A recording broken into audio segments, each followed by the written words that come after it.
Recording for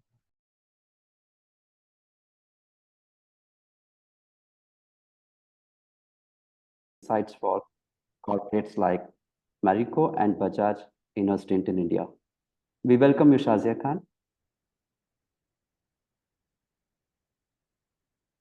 Thank you so much. Yeah, and we have Professor Ranjit, who will be the moderator for the session, and he is part of operations and supply chain management of MSRIM.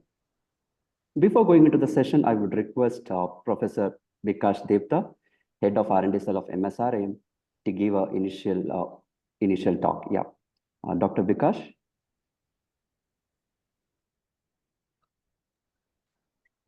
Dr. Vikash, can you hear me?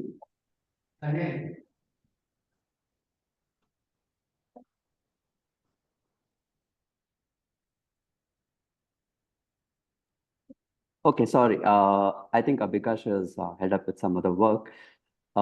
So before starting the session, the ground rules are simple for this session. And as I said, the event will be moderated by Professor Ranjit. And if there are any Q&As, I request the participant to put it in the chat box, and the moderator would take up the Q&A in the later session. So over to you, Dr. Ranjit. Good morning, all of you. I hope I'm audible. I think I can, honestly, I can tell Shazia as Shazia only because she was my student at Chaitanya Sarki Institute of Management Research Mumbai long back.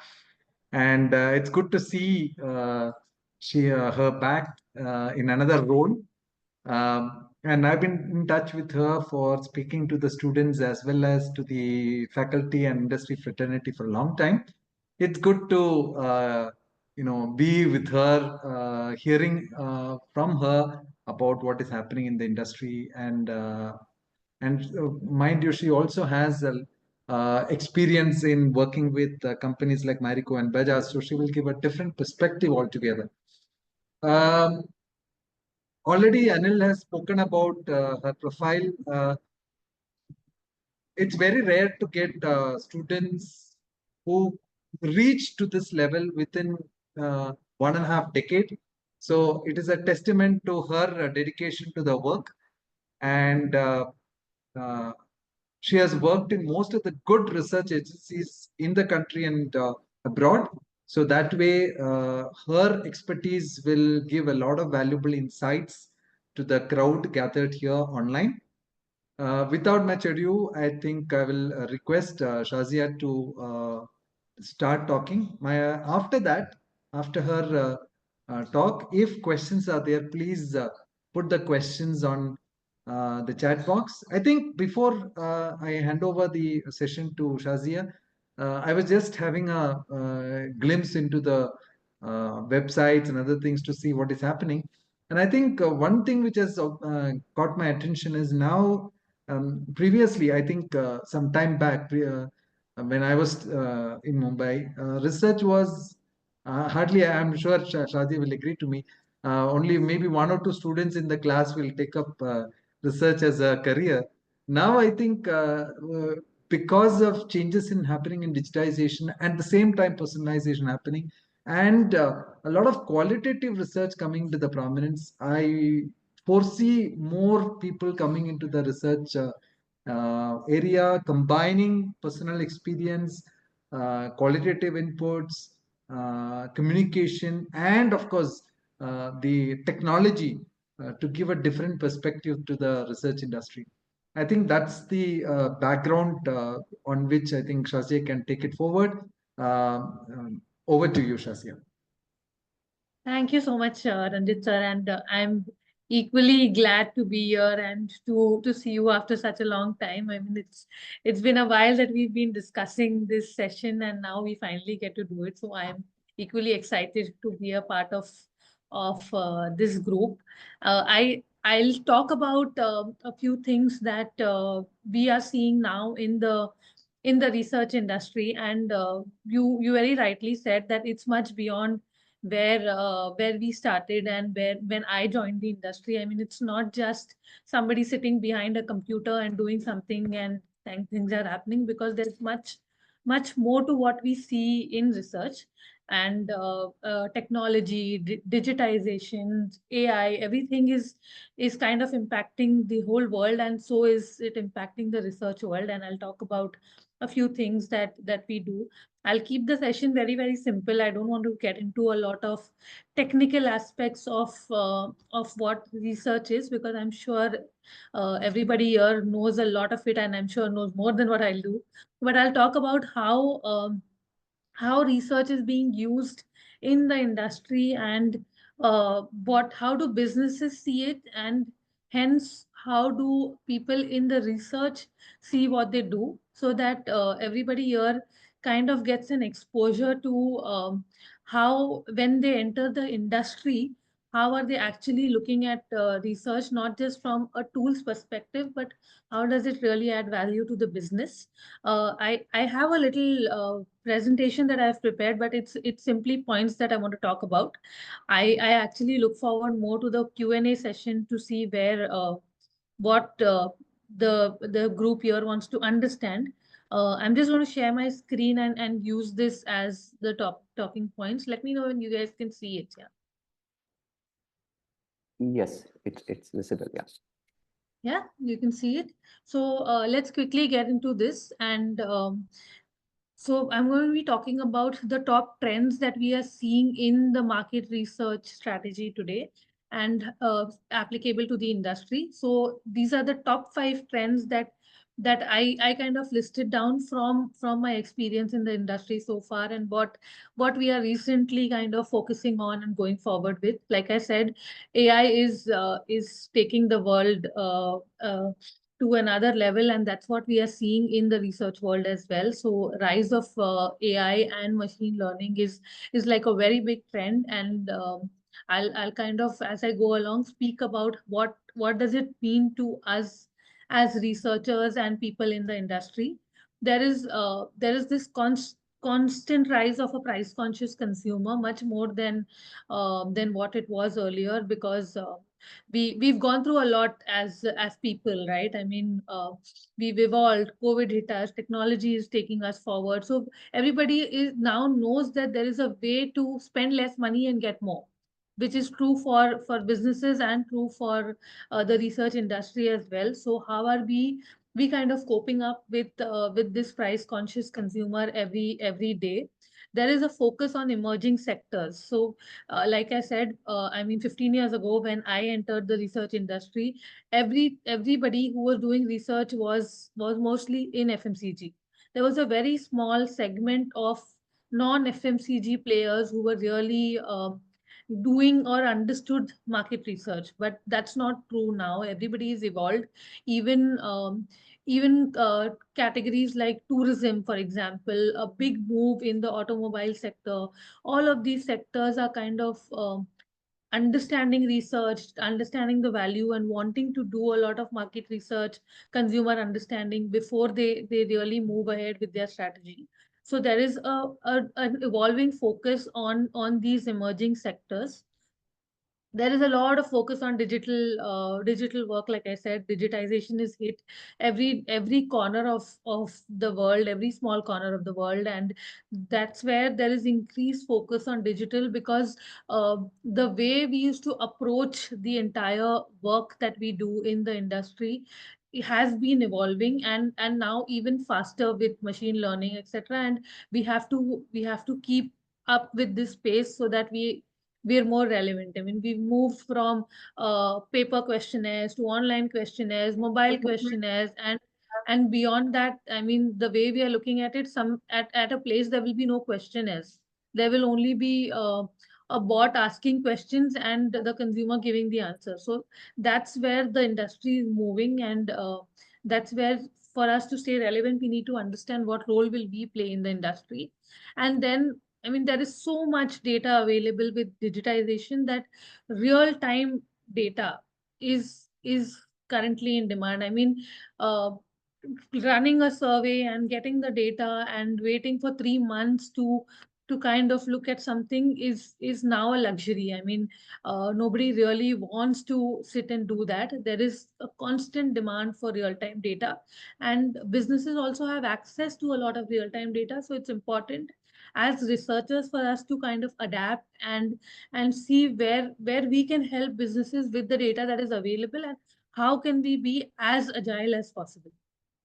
So I'm going to talk about all of these trends in the format where we look at what it means to businesses, because that's important. As a research industry, we service a lot of clients, businesses, in the real world. So what do these trends mean to business? What do these trends mean to research industry?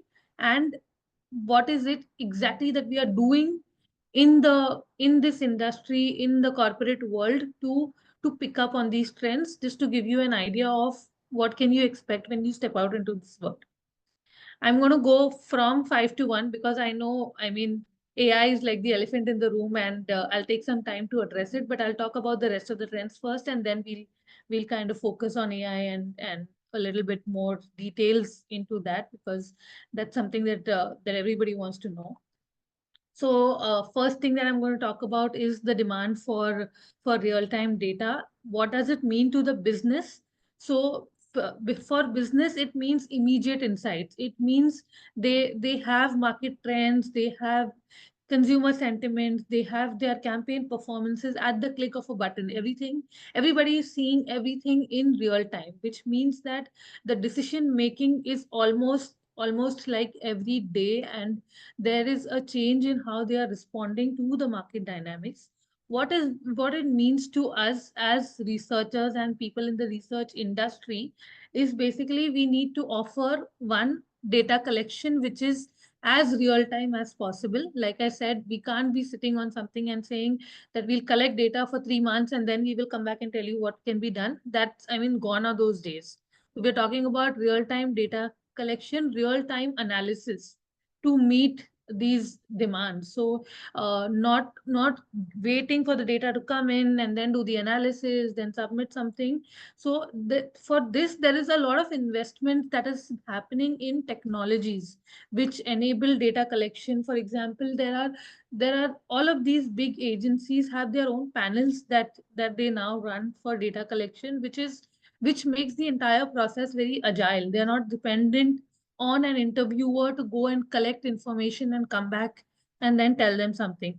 So even for data processing, reporting, and you'll see when I cover the AI section that there is a lot of digital techniques, AI being used to ensure that all the agility that is required at the business end is being met. Some of the examples of how we adapt this in the research world. So social listening trends. There is continuous data from the social platform that is fed into the social listening platforms that we have, and I'm sure most of the agencies have their own social listening platforms that they can provide. And this, how does this help the business in the moment marketing? So all these campaigns that you see, for example, when there is a Coldplay concert and you have a company who is kind of advertising for that concert, it's called in the moment marketing.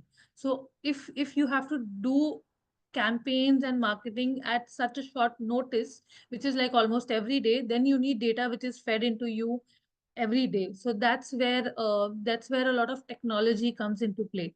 Customer feedback mechanism. I mean, uh, everybody has access to everything on social media today. So you can't wait for a customer who has raised a complaint for 5 days. I mean, imagine you raise a complaint to a bank and you have to wait for 5 days, 8 days for a response. That's not where the world we are living in. It has to be in real time, like in hours and minutes, and not even days.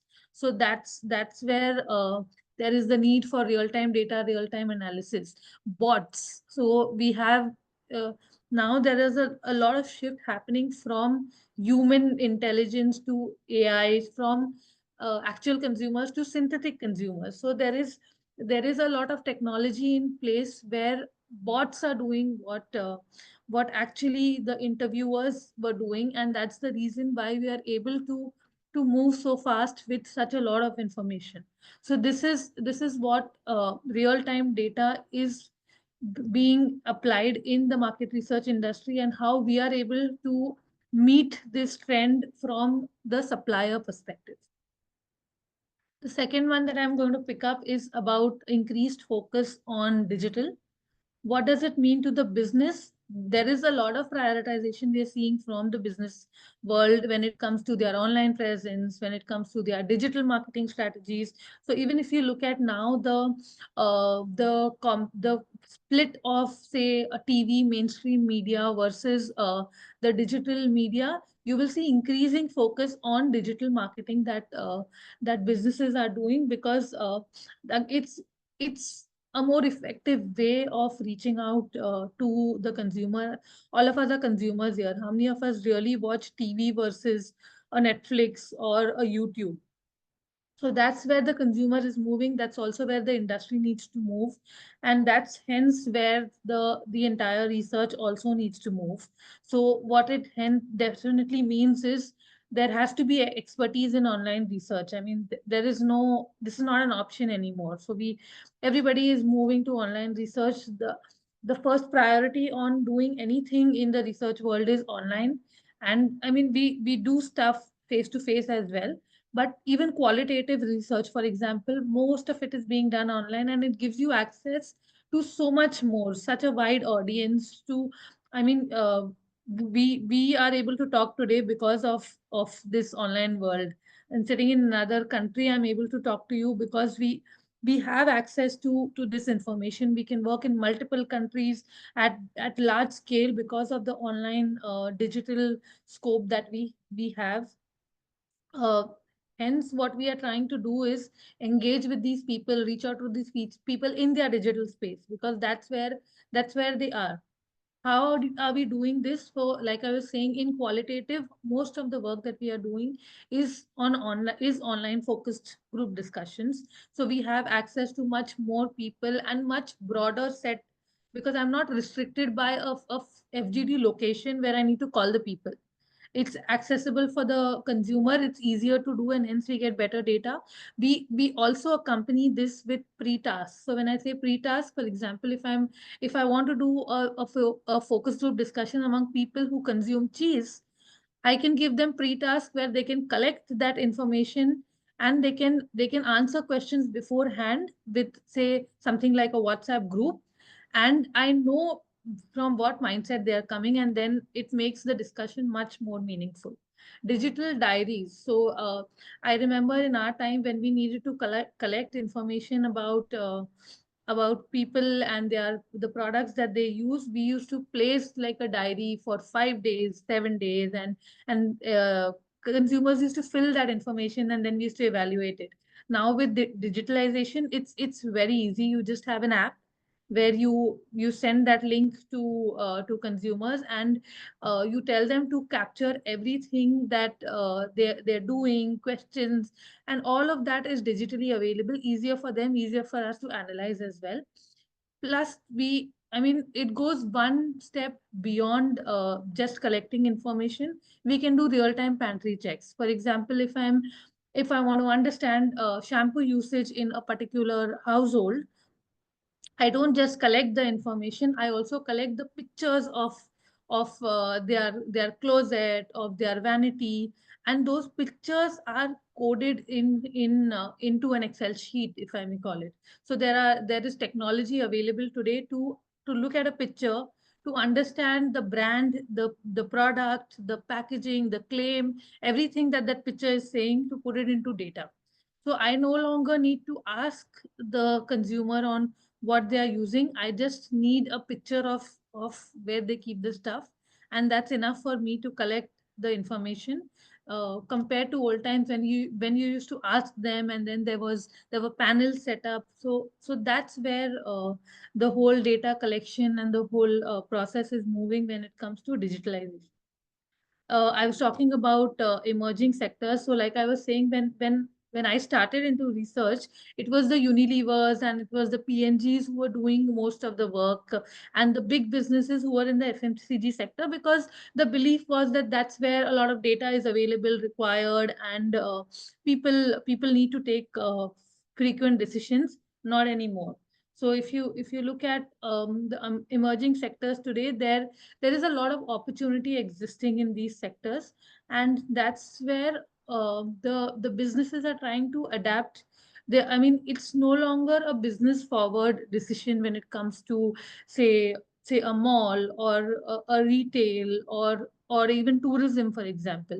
It's no longer business forward. It's still consumer forward, and that's where all the market expansion strategies are going, where they're trying to understand the consumer and then devise and approach a product or service that meets their expectations. So what it means for us is we need to develop expertise beyond FMCG. And when I say this, I mean it's very difficult today to really find people who have been experts in the research industry beyond FMCG. So I mean, even when we kind of recruit for people, most of the people that we get today who have worked in research have worked in FMCG or in personal care, those kind of work. But getting into industries which are like tourism, for example, which are more talking about retail, fashion, these kind of industries are now evolving and doing a lot of work. So that's where there is a separate set of technology. There's a separate set of expertise that is required to understand this kind of a business, because this business is very different from how FMCG operates, and then to be able to adapt and apply the techniques that we already know into these kind of industries. So for example, let me talk about a mall. And if say example, a mall comes to you and says that I want to understand my consumer, I cannot apply a random sampling technique to a mall research. I need to then understand that my sampling will be very different. My sampling has to be a catchment area sampling, where depending on the location of the mall, so you have to always reach out to people in and around that mall to understand the feedback, because somebody who is living 25 kilometers away from the mall, if I reach out to that person, I don't get the correct data. So that's a small example of how even the sampling technique differs when it comes to FMCG and non-FMCG sectors. A little more about how and what we do. So there is a lot more focus on shopper researches. So when I say shopper researches, the difference between a shopper research and a consumer research essentially is, for simplicity's sake, let's take the word. So when a consumer research talks about the usage of a product, what do you consume, the frequency, etc. A shopper research focuses more on what do you do when you enter the shop. What is your reaction at the aisle? How are you making a purchase decision journey? And today it's complicated. It's not that I want something, I enter a shop and I buy it. No, if I want something, I first research about it because I have information available. So that becomes my online touch point. I may go to the store just to look and feel the product, which becomes my offline touch point. I may come back online and buy it still online, because that gives me a better price deal compared to the offline. So the online offline purchase world is kind of, it's omnipresent. So I mean, we are even beyond omni channel today, because we call this not omni commerce, but we call this conversant commerce, because the shift happening between online and offline is so blurred that you can't really say that I'm going to be present only online and I'm going to deliver. That's not how it works. We do a lot of decision making exercise when it comes to shopper researches. For example, if you go to a supermarket to buy a cleaner, how do you make that decision? What is it that you understand? What is it that you forego? So a lot of role is being played by the display, the on point communication, the person who's standing there. So all of this understanding is what we do in the shopper research world, which is very different when it comes to a consumer research, because the touch points, the variability of the entire shopping world is becoming so complicated. Automobile sector, when I talk about the, I mean, we've traditionally always been doing product research when it comes to say FMCG products, when it comes to personal care, but there is more and more adaptation of that product research happening in the automobile sector, which we call car clinics. So it's actually like we used to do a central location testing, where if I have to test a juice, I call the consumer in a central location and I show that I give them the product to taste. A similar kind of concept adopted to auto, where the cars, the products are actually there, and the consumers are asked to feel it, and to be able to give us the feedback on what do they need, what do they don't need. So we call them car clinics. That's where we are adapting this to the automobile sector. Like I said, catchment area researches. So if I have to do a research for a mall or a gym, the all of these categories depend largely on the proximity that they have to the consumer, and that's why a normal random sampling won't work in this. So we need to change the way we think about sampling when it comes to these categories. So that's where I said that these kind of sectors require a different mindset and require a different way of understanding the consumer itself, and hence as researchers, for us to design differently what and how are we going to cover when it comes to insights in these areas. Price conscious consumers, I mean, this is not something that is new. Everybody knows that price sensitivity is something that is increasingly becoming important for businesses, and hence, I mean, there is this conundrum of increasing input prices but decreasing MRPs, because consumers are more and more, because they have access to so much information, and there is so much I mean, there is fluidity in how things can reach you. There is always a stress on the price that a business can charge. So let's pick up the example of Shein, for example. We are seeing Shein now is accessible to the Indian consumers. I mean, Shein is always known for affordable fashion.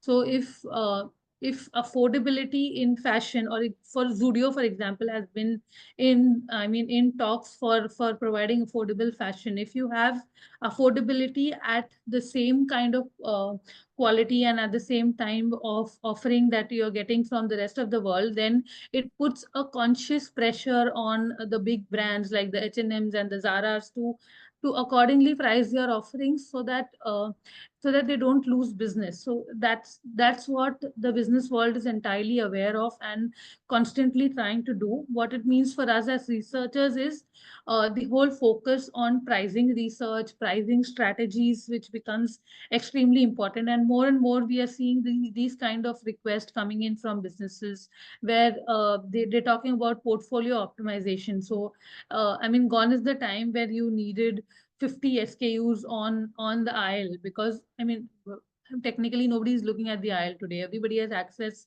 to information at the click of a button.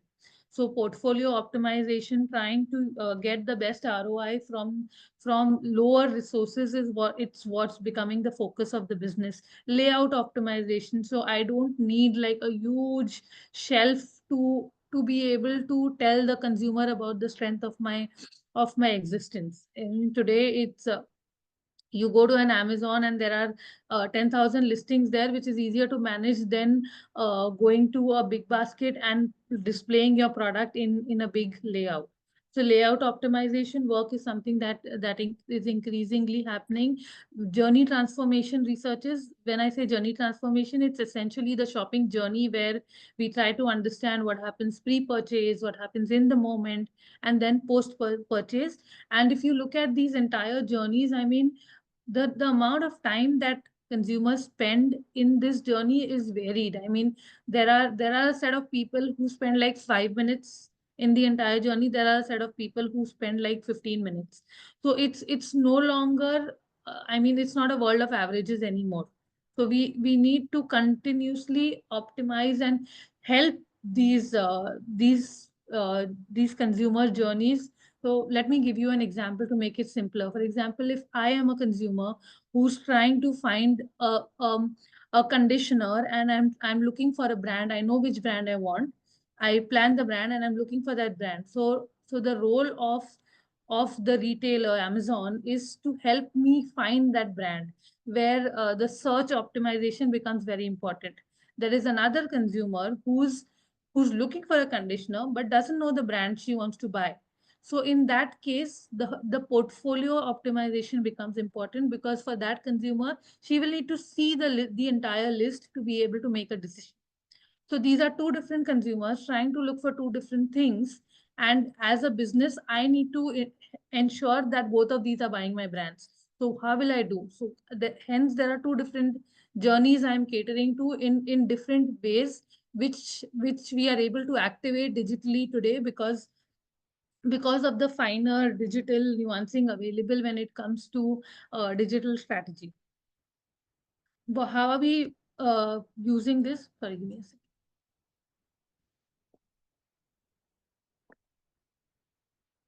So the research techniques that we are using today, concept testing is one of the big ones. And when I say concept testing, it's basically putting the idea together on a piece of paper and showing that idea to the consumer, and asking the consumer, the basically it gives you like a potential for something that you are going to launch in the market. So more and more players today are doing this before launching, rather than the test market launch that we used to see earlier, where we used to see brands launch one product in one market, get feedback from that market, and scale it up. I think that model is increasingly moving towards getting insights from research, because research is scalable. You can get insights from multiple markets sitting in one market. So getting those insights, optimizing the resources, and then getting into the real product or service launch. Price sensitivity measurement. There are techniques that we use in research which help optimize the price points for any kind of business service, which is now increasingly being used for businesses to understand the kind of price point that they can play in, what is the kind of business potential that those price points entail, and what it comes to when they lower or increase the price. So a lot of pricing techniques are being used. Conjoint is another thing that we are increasingly seeing, because of the options available. Conjoint helps you determine the trade-offs that the consumers will make when they make a decision. And I think it in the long run, it just benefits the business to focus on what is important and eliminate the things which are less important. I'll uh, I'll address the elephant in the room now, the rise of AI, machine learning, and how is it impacting the business, and how is it impacting the research industry. So what it means to business, I mean, we all know there is AI, there is machine learning available that businesses can leverage today to get a lot of insights, automate all these usual everyday tasks. It helps them make faster decisions. Everything that I have spoken about so far when it comes to digitalization, price sensitivity, all of this is where AI will play a role in helping the business get much improved and much agile data at hand to take decisions. For us as researchers, it means that we need to adapt.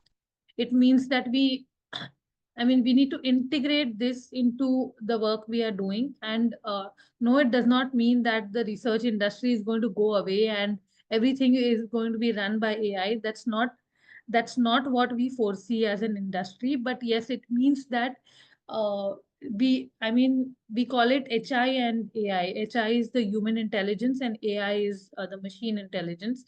So at IPSOS, we believe that it'll always be a combination of HI and AI. It cannot be AI alone. And today we cannot afford to be HI alone.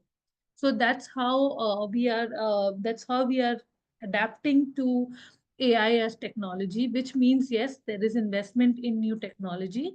So there is a lot of investment that we are seeing in AI happening in the research industry, and it also means training people to use these techniques to be able to run the business in a more effective way.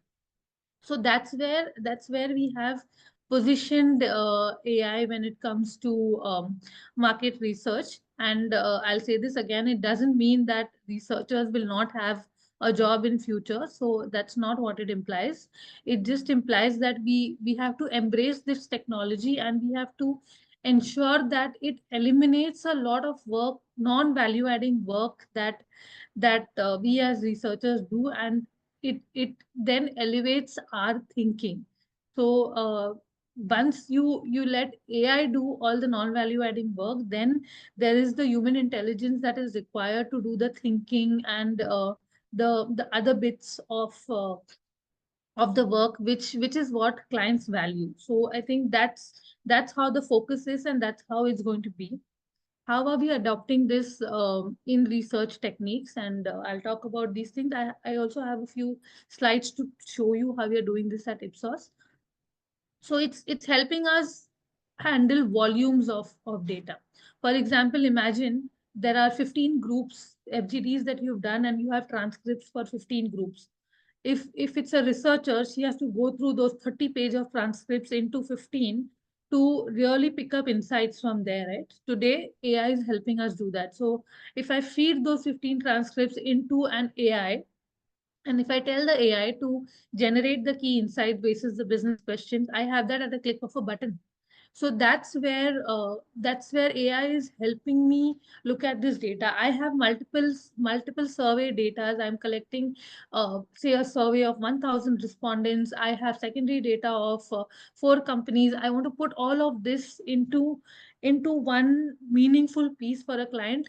There is a lot of curation work that AI can do initially to to just put together the key things which earlier as researchers we used to go through everything into sentiment analysis. So social listening, we have the reason why we are able to do a lot of real time work is because AI is helping us do this in real time. So if there is social listening data available, and if we have to do a sentiment analysis, again the whole volume of data can be easily crunched by an AI mechanism to be able to give us the findings in minutes. So what it means is that a researcher does not have to spend hours and hours of reading stuff to be able to curate something. That's what the AI is doing, and the job of the researcher becomes hence to make these insights meaningful and adaptive to the business questions that clients have today. That is the kind of volume handling that the AI can do. When we talk about AI generated efficiencies, I mean there so earlier when we used to run surveys and we used to put everything manually, there was a person who was running this. Today it can be done to the click of a button. So if AI is trained to handle the entire process, there is a way where it can generate efficiencies, and a lot of administrative processing work can run its on its own. Persona bots is a great example that we've been using at Ipsos to deploy segmentation. So, I mean, the way we used to run segmentation exercises, we quantitatively do a segmentation, model the entire segmentation exercise, and you arrive at key segments where you tell the clients that these are the 5 segments emerging, and these are the ones you can prioritize and target. And that's when the client had to go ahead, pick up 2 segments, prioritize those segments, and all the other work. For example, if they had to launch a product, they used to test within those segments. Today they don't need to do that. So we work with bots where we deploy the entire segmentation on bots. So if I have 5 segmentations, I have a bot. I have 5 bots available with me, which are actually those 5 segmentation data put into the bots. So if I have to test something for segment 1, I just need to put a few questions, ask that bot, and that bot will tell me how the segment 1 will react. So this is increasingly picking up in the business industry today, because it makes the entire research much more usable. And imagine what it means to a brand manager when a brand manager has an idea, say of a hair oil, and she wants to understand whether it will work with a certain set of people in that segmentation. She just has to put that question to a bot, and that bot will tell her how the consumer will respond. So that's the kind of value adding work that we are doing. Again, the basic administrative work, all questionnaires need to be translated, everything that goes out to the consumer needs to be translated, everything that comes back needs to be coded. All of this work is now is the AI is capable of doing all of this work. So I no longer have to wait for 2 days for somebody to translate a 30 page questionnaire for me. It's done at a click of a button. Picture prompts. So when we ask questions to consumers in a questionnaire, because we do a lot of mobile work, a lot of stuff is asked with pictures. So if I have to ask, for example, the brand list, we don't ask the brand name, we put the pack shot. So today AI is able to generate those pictures for me. I no longer have to wait for a creative agency or somebody to share this with me and then put it in the questionnaire. So again, all of this, if you see, is taking away a lot of non-value adding work that a researcher was doing, and it gives you the leeway to think about the business questions that the clients have, and be able to move in a more consultative role than just an application role when it comes to uh, research projects, and when it comes to how you handle the client insights. I'll give you a little idea of how this is being used in IPSOS, where we work. This is a slide that I've picked up from one of our internal cascades, where we are saying that Gen AI. So IPSOS. So when we say Gen AI, we work in a world of data. So we cannot use the open AI platforms available, because it also means that the OpenAI platform has access to the data that we have, which is everything confidential, specific to a client. So that's the reason why we have our own OpenAI platform, which takes care of all the data security and also helps us work with AI without infringing any of these things. So, like I said, a lot of AI administrative tasks like email writing, even the syntax review, summaries of meetings. So you can use AI to be there in a meeting, and after the meeting, just ask AI to summarize a meeting. That's how effective it can be. Questionnaires, interview guides, like I said, all of this is something that is AI trainable, and you can ask them to. So that is, we slowly moving towards a progression where you input the business question and AI is able to generate a questionnaire for you. You no longer have to keep writing those questionnaires. A lot of desk research we know AI is capable of doing, trends in the market, data processing, coding of open ends, enrichment of code that runs at the back end. All of these is helping, even translation of questionnaires, open ends, scripts. All of this is helping us do our work faster and better. We are also using AI, like I said, for meta learnings, for summarizing multiple reports. So if you have a qualitative report, if you have a quantitative report, you have social listening, everything you want to put together to give the client some recommendations, it helps us do that. You can do persona work with AI. It helps us create images, videos, packaging, concepts. So if the client wants to test something, and earlier we used to tell the client that you'll have to create a concept, your agency will have to create a dummy to give us. Today AI is capable of doing that. You shoot a few commands to the AI prompt, and it'll generate something for you with that idea. It's shortening the time we are taking to actually insight with much more data that is today available. Yeah. So this is how we address a lot of client issues with AI. And again, this is coming from the kind of work that we do. So for example, if it's market understanding work that we are doing, AI helps us generate a lot of action ready signals. So when we say signals, it's basically picking up the trends from a larger set of data and saying uh, something like a trend in 60 seconds. So that's what AI is able to do. I spoke about persona bots, which is helping us bring our entire segmentation work to life, not just in the survey, but beyond the survey to be used. When we talk of brand activation, obviously we know that there is a lot of testing of creatives that happen, which AI again helps to do faster. You can test an ad at the click of a button. In like 2 minutes, you'll be able to understand how a consumer will react to that ad, because there is AI and there is machine learning, which kind of keeps learning this data to give us that information. Brand equity, again, brand equity prompts help us understand if a set of brands, how would you find your place. Innovation is another place. When we say innovation, it's about product testing, concept testing, pack testing. All of these features today are equipped with AI. You don't even need to go to a real consumer, because the all the consumer data that is available in the industry is fed into an AI system. And when you click that button, it actually goes into all of that data and searches for patterns, and it comes back and projects how a particular product, concept, pack is going to react in the market. And then there is a lot of AI being used in qualitative work for not only for reading transcripts, like I said, but also a lot of curation work.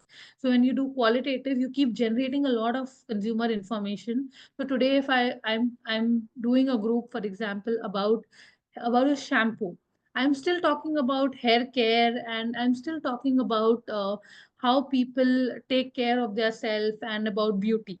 So tomorrow, when I have to do something about a hair oil, I will still use this beauty and hair care data to address a few things which exist in that category. So that's how curation work helps. And physically, it's impossible for a person to really be able to give this amount of attention, but AI is helping us do that.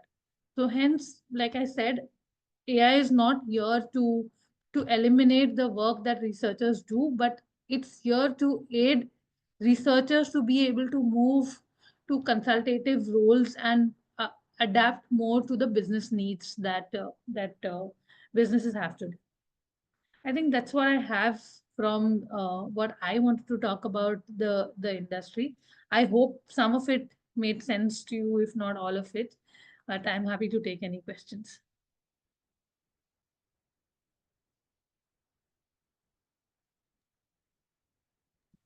Ranjit, Thank you you, can Shazia, for the excellent introduction to the challenges and opportunities in the market research sector currently. I have some questions that come from the faculty members predominantly. I hope students also put some questions. There is one question from Dr. Anurag Jain. I think the same question is from Mr. Anil also. Talking about the purity or authenticity of data, or you can say validity of data generated by AI. So, what do you have to say about that, Shazia?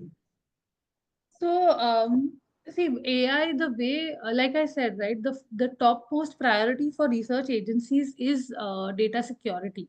So the way we are working with AI is we're not using the open AI sources. We are using the technology to develop something which is more adaptive for research. And when it comes to the data collected, we see we need to understand that AI is a tool that keeps learning.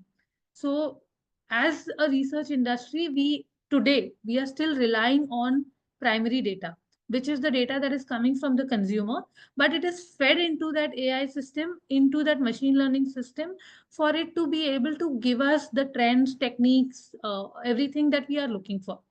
So the AI, the data is not really generated by the AI. It's more adaptive, depending on what we need to understand from that data.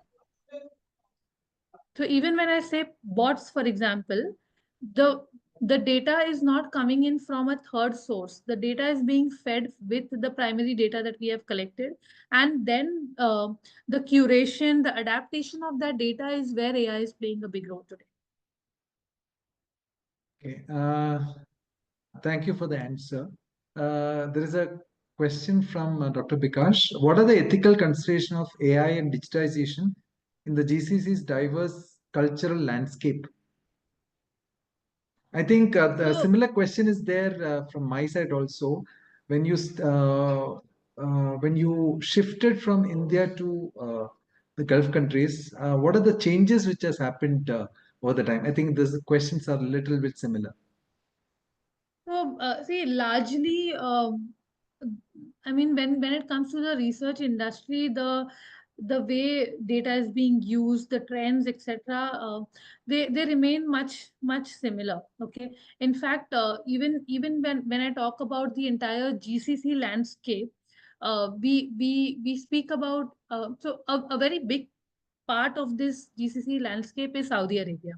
And when it comes to businesses, we focus a lot more on Saudi Arabia compared to the UAE, because the UAE is like a melting pot, and a lot of insights, a lot of consumer understanding comes in from different cultures that merge here. But the if you look at the Saudi Arabian consumer, that consumer is very different from something that we do in India, because we're talking about a conservative but an evolving audience. So the changes that Saudi Arabia is seeing, for example, are tremendous. They are evolving. I mean, they're evolving they're globalizing. There is a lot of independence that is now happening in the Saudi market, which is where a lot of changes in the way we look at that market is happening to. I mean, there was a time when you could not have a Saudi female on a video chat and we couldn't do a video group with them, but today that is not the case. Today we are able to reach that audience. So in the past 4 years that I have been here, there is a tremendous change we have seen in how the entire market has become more approachable, more globalized, and hence a lot more focus of the business in that market. So that's what we are seeing. And again, the world of AI and the world of virtual reality kind of remains very similar to that market as well. So whatever we have seen as evolution in the rest of the world is something that applies to that market as well, even at a faster pace.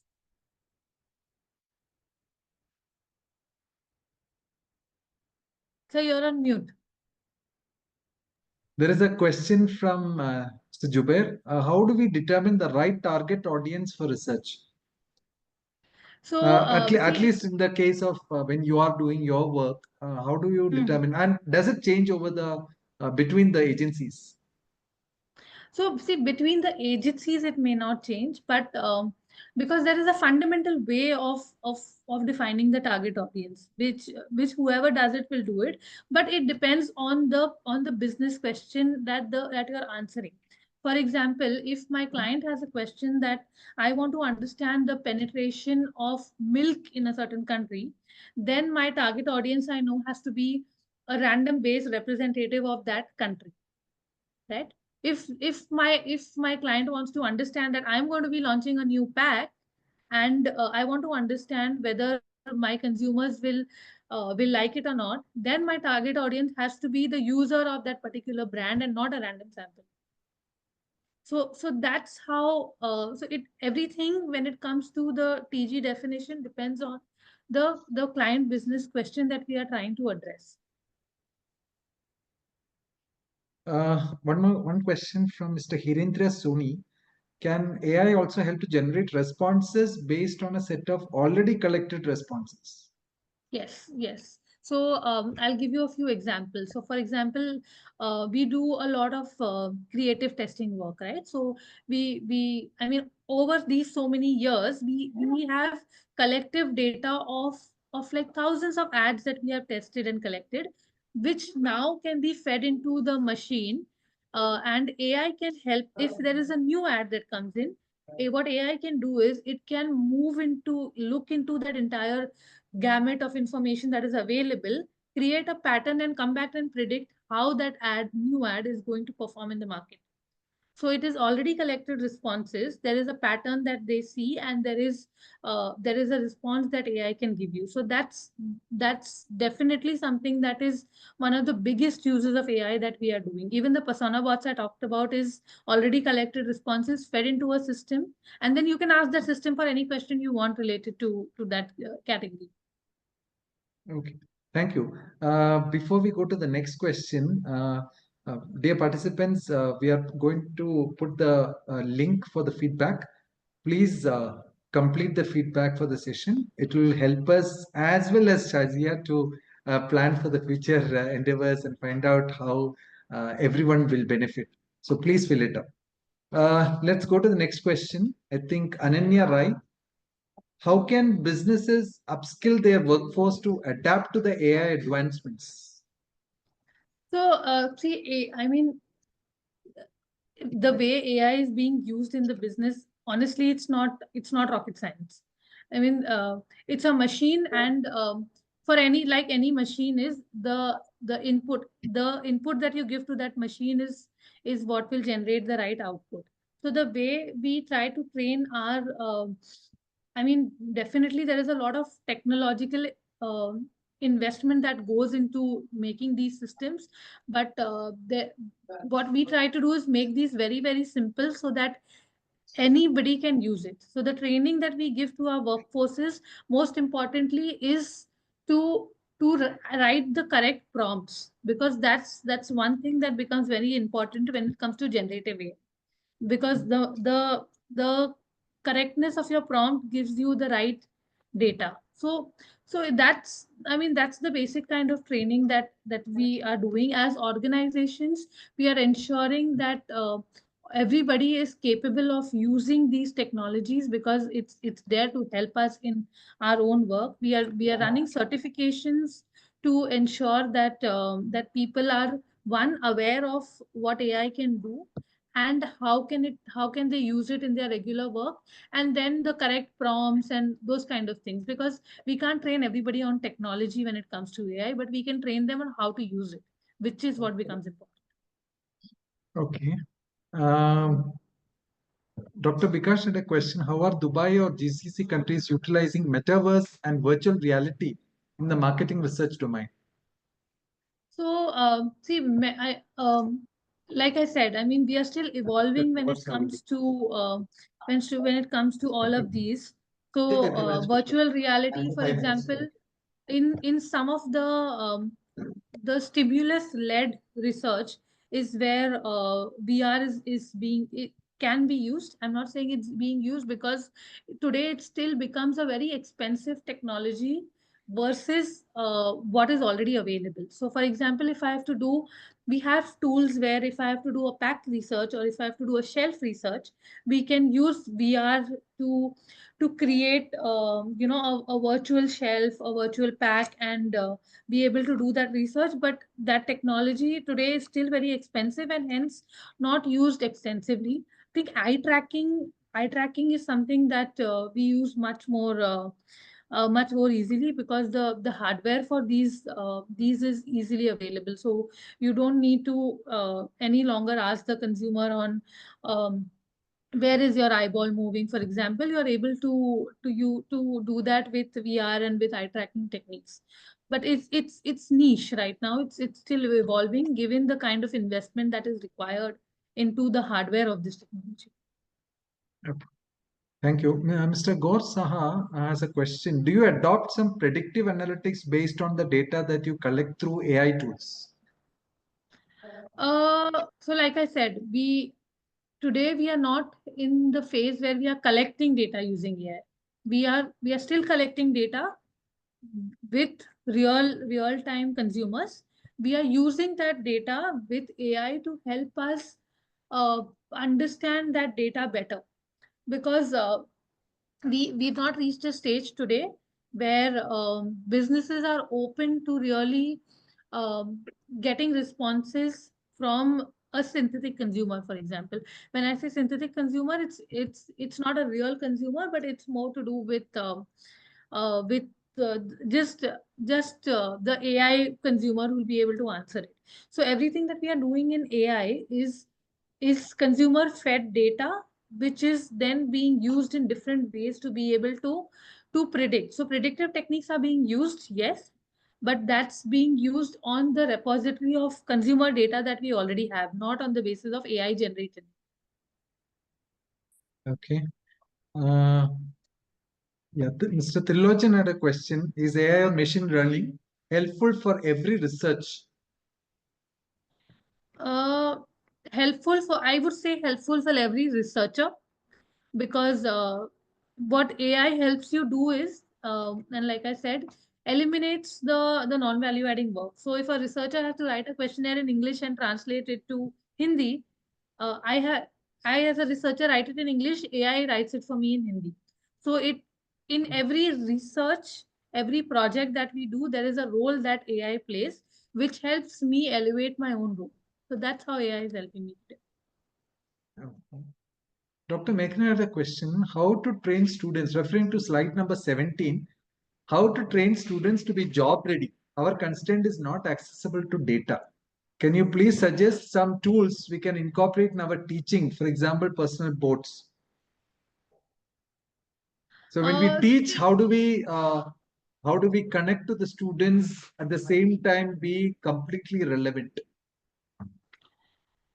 See, I think today the way the research world is moving, it like I just heard some time back there was a question where somebody asked on how do we decide which who is my target audience, for example. So I would say that a lot of our work, a lot of the work of a researcher when they move into the corporate world is about these kind of things, right? I mean, see, in research you will have different places that people will want to go to. There is a completely technical role which is available where you do a lot of data modeling exercise. There is a client management role which is available where you do a more consultative kind of work. So if you're looking to do more consultative kind of work, then what they need to understand extremely well is how do you design surveys, how do you write questionnaires, how do you convert a business question that the client has into a research question. If you are getting into a more technologically driven role, then obviously a lot of statistical modeling, a lot of that understanding is what helps you. So how would you run a driver analysis, what model would you use? So that is the kind of work that helps. From a technology perspective on what we are seeing as AI and as digital technologies, I think all of this today are means to get the stuff that we are doing done. So if these basic things for researchers are kind of taken care of, I think the rest of it is available in the industry itself. So today, when I look at roles in research, I look at people who are able to think more and not implement stuff, because that's where the industry is moving. So I think that's Hello, where we also train our audience. hello. Yeah, Am I speaking with Shazia? yeah.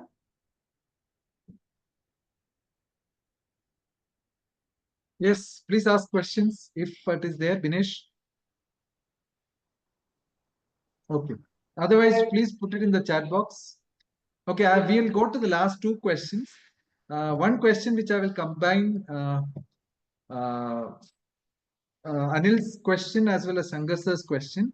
How AI can help to collect accurate data from respondents to mitigate the chance of bias, at the same time have a data privacy? Um, so see the bias that I'll talk about Data bias first. poverty. Sorry. Data poverty. Data property. Okay. Hello. So when we talk about respondent bias, a lot of respondent bias is not a new thing, right? Respondent bias existed even when AI was not there. So the things that we use to eliminate respondent bias still continue to be there.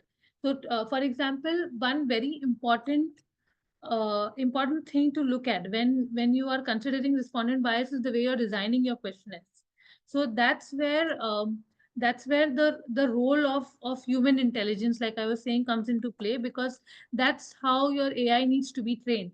I mean, if you're using generative AI, it needs to be trained in a way that you would be using to eliminate the bias when it comes to questionnaire writing. So that's exactly what HI as a role will play when it comes to AI. And the second thing I think, sir, was data property. It's data poverty. Hello. I would Data like to know. poverty. Shazia, Data it is- poverty. Yeah, poverty. Yeah, not having enough data. Not having enough data. So, see, I mean, uh, in today's world, I don't think data poverty is even even the thing to. The thing that exists. No, The exactly. the Sorry, somebody was saying something. Okay, so I'll just finish what I was saying, and then I think if there is a follow-up, we can address that. So I was saying we live in a world where there is too much data. We don't live in a world where there is data poverty, because everything that we do in our everyday life is generating data for companies, and all of that data is available to access if you are working with a business and if you want to understand. So we have too much data actually to address rather than less data today. No, Okay, I I'm think, asking about not the paucity of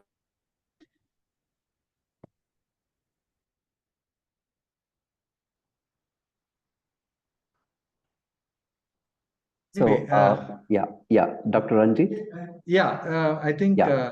we will wind up because a lot of questions which are coming in. Yes. I'm sure a lot of people have a lot of questions. What we can do is, if anybody has more questions, definitely they can directly respond to Shazia. So definitely she will be very happy to respond to that. If anything Absolutely. has My email happened, address is here in case anybody Yeah. wants to yeah. ask anything specific. Please feel free to write to me. Yes, yes. So over to Vikas sir for vote of thanks. Thank you. Yeah. Thanks, Dr. Ranjit.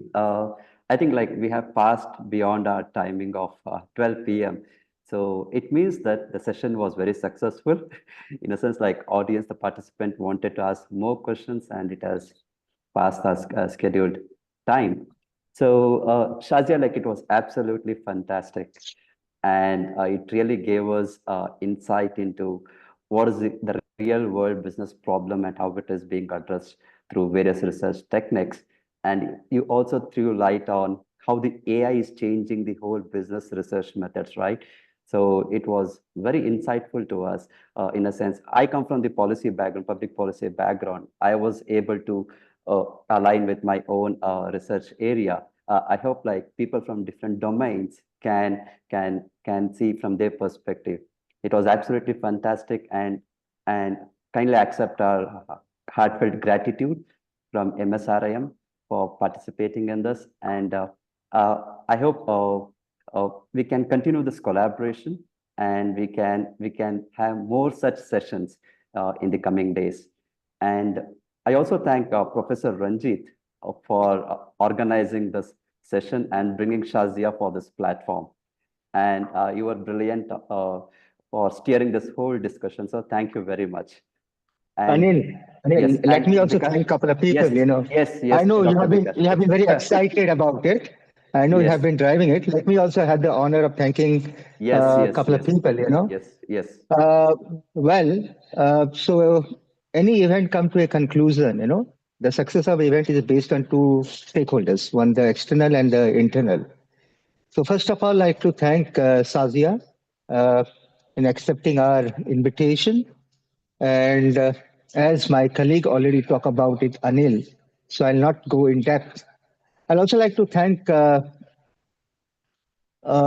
my dean, Professor Arun Kumar, who has been very instrumental in shaping Retalk.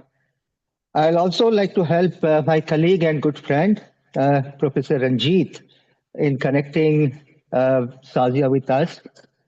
My entire team, Anil, Chandan, Tobha, the IT people has done a remarkable job. Thanks to Kiran and the entire team.